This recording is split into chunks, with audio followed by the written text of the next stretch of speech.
Eating disorders have the highest rate of mortality in mental health disorders, and in the UK, between 1.25 and 3.4 million people are affected by one, yet there's still so much stigma and misunderstanding around them.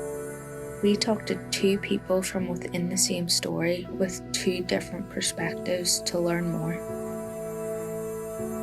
Hello, my name is Wendy Walker and I'm an in remission patient of anorexia.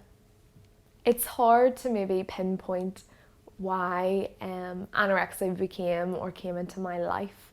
I think in some ways it was always in me and it just needed a trigger. But I think the main trigger was maybe when I moved schools during A-levels. I moved from a secondary school to a grammar school, and this grammar school was really elite, a really good school and really academic. And I felt myself maybe kind of drowning in that school a little bit. The pressures and everyone was just really smart and I maybe wasn't so smart. I think I began to search my identity in that. Part of that was comparing myself to maybe the other girls in my year. There was a really vivid time I remember that I was in the canteen and I was just really admiring the other girls in my year, kind of nearly assigning them roles. Some of them were sporty and some of them were beautiful and some of them were rich. And then I started to think about, well, what am I in this jungle of school, you know? And I kind of came to the conclusion that day that I was like the fat friend. When I had placed myself as the chubby friend, I decided that I needed to change. I really hated who I was. There was lots of changes, but one of the changes was losing weight, and part of that was becoming perfect as well. And I think that is a big thing in anorexia, is that there's this pursuing perfection. So it wasn't completely about how I looked as such, it was also pursuing perfection. And in a general sense, not just the perfect body. I wanted to be the perfect girl. Also wanted to gain back control. There was just a lot of changes at the time, and one of the things is that, you know, you can control your calories. That is the one thing you can control. You can control what's going into your mouth. I think another element of it was honestly like self-harm. So I was like depriving myself of food. I was starving myself because I felt unworthy. I felt that I didn't deserve food maybe. So in some ways it was like pursuing perfection, but it was also punishing myself because I wasn't perfect. Hi, I'm Julianne Walker. My daughter is in remission from anorexia nervosa. I first suspected that there was something wrong when Wendy started weighing lettuce leaves. She was in lower sixth at this stage and she had been trying to lose weight for her up and coming formal. I didn't think she needed to lose weight full stop, but it was the lettuce leaves that got me really concerned. At that stage I decided to pay our GP a visit on Wendy's behalf. I didn't take Wendy with me. Wendy was in the middle of her AS exams at this stage, so the doctor said after exams there's no point in putting any more pressure on her now. After exams, bring her back. So in June of that year I took Wendy back to the doctor. We spoke at length with me there and Wendy there, and then she spoke to her by herself. The GP decided that Wendy definitely needed counselling, but at this stage Wendy wasn't underweight. Over the summer Wendy was involved in counselling. The counsellor was worried about her. We went back to the doctor again in September, at which stage Wendy was seriously underweight. One of the turning points was when my mum took me to the doctors and they referred me on to an eating disorder specialist. There is a thing in Northern Ireland called CAMHS, and that stands for Children and Adolescents Mental Health, I think. So they're a service for children and adolescents with mental health problems. I was referred to a place called Beechcroft within CAMHS.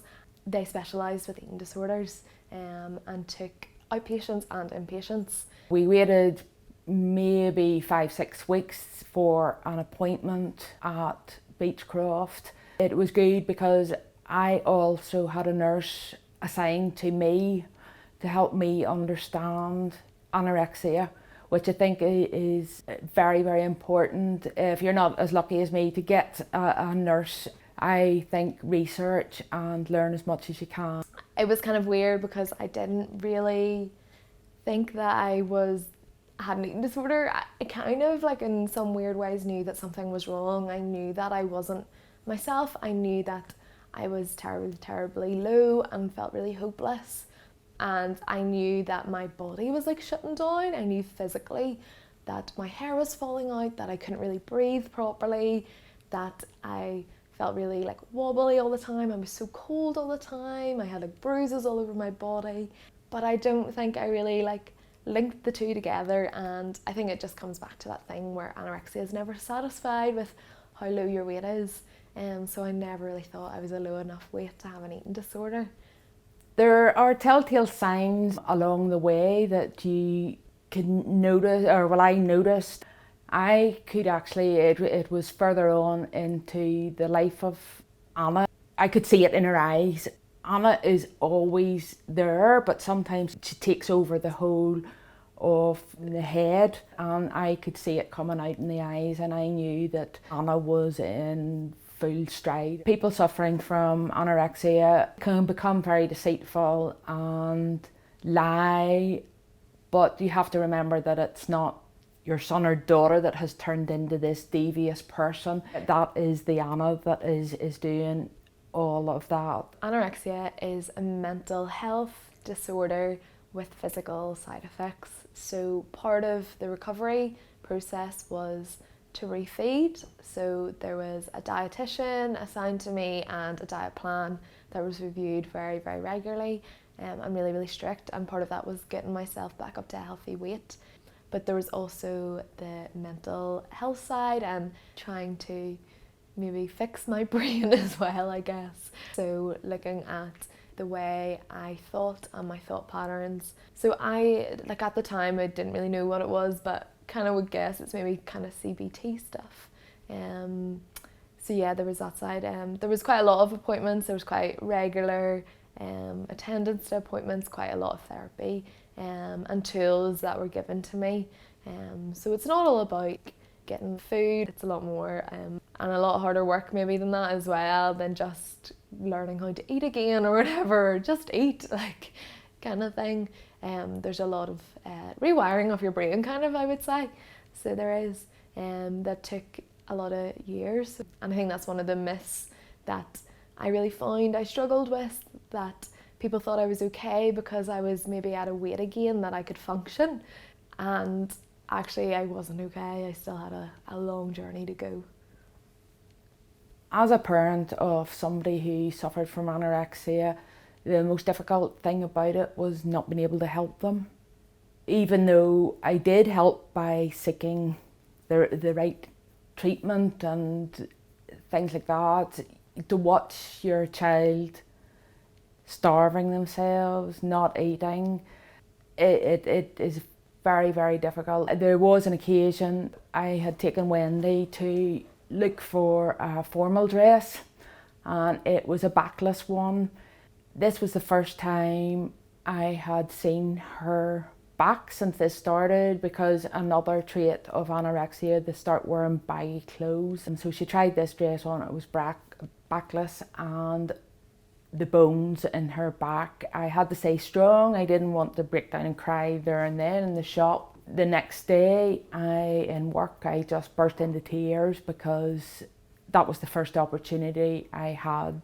The one thing I'd maybe want someone struggling with an eating disorder to hear, or what I would have wanted to hear, is that recovery is possible and that there is hope.